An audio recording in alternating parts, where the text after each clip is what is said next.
Hello and welcome to another Anyone Can Play Guitar video. This is number 4 in our major scale series. So we started the first pattern on the first note of a G major scale, which is G. We started the second pattern on the second note of a G major scale, which is A.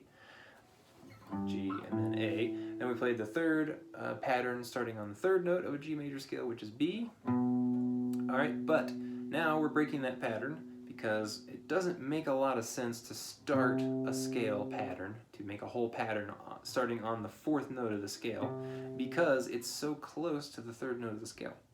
So you'd have basically all the same notes in the same area of the guitar. You haven't moved into a substantially different area of the neck.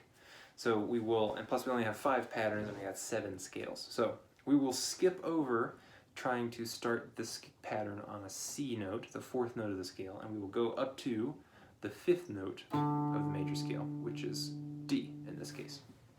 Alright, and we are back to using our second finger. On the guitar we are up on the 12th, or the 10th fret for our D note. Alright, and we will point out those octaves as we go. So second finger on the 10th fret, that's D, E, F sharp, G, so there's our first root, A, B, C, D, E, F sharp, G, there's our second, G. Now here we do a shift. So I go up to the 10th fret with my first finger now. That's A, B, C, D, E, and then that's it, D and E. F sharp would be up here. You could reach that with your pinky in this case, but we're going to leave that out of our pattern for now.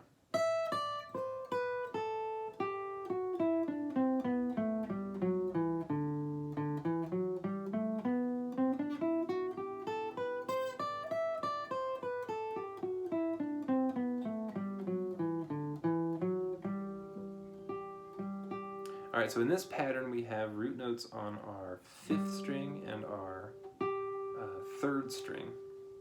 So we had 6, 4, 1 in our first pattern. 1, that was the common one. I'm sorry, 4, that was our common one. So 4 and 2, and then we had 2 and 5, and then we had 5 and 3. So if you remember, if you've gone through the octaves video that we did, you'll recognize this, because this is exactly what we were doing as we were going through those octaves. We were jumping up, not necessarily always to the next highest octave pitch-wise, but to the next one that we would arrive, that would occur on the neck, physically speaking, as we go up the neck. So that's just what these patterns are doing. They're just outlining those octave notes. So if you've done those octaves, I hope that this is relatively easy for you to pick up, because it's just more of the same stuff.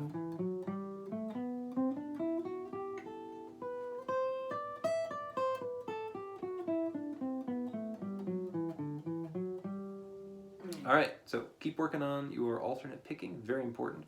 Like we talked about in the last video, take time to work on your playing legato. I'm demonstrating these quickly, but what I want you to do when you're learning especially is to play slowly, and which will also help with the legato thing. Alright, I'm holding each note till the very moment that the next note is ready, till I'm ready to play the next note, which means putting down my finger and also hitting the string at the same time, as close to the same time as you can. Alright, now this is also our second pattern that we've seen so far that has this shift in it. So be extra careful with your fingering there and make sure that you're getting that shift happening in both directions. Get used to it going up and back down.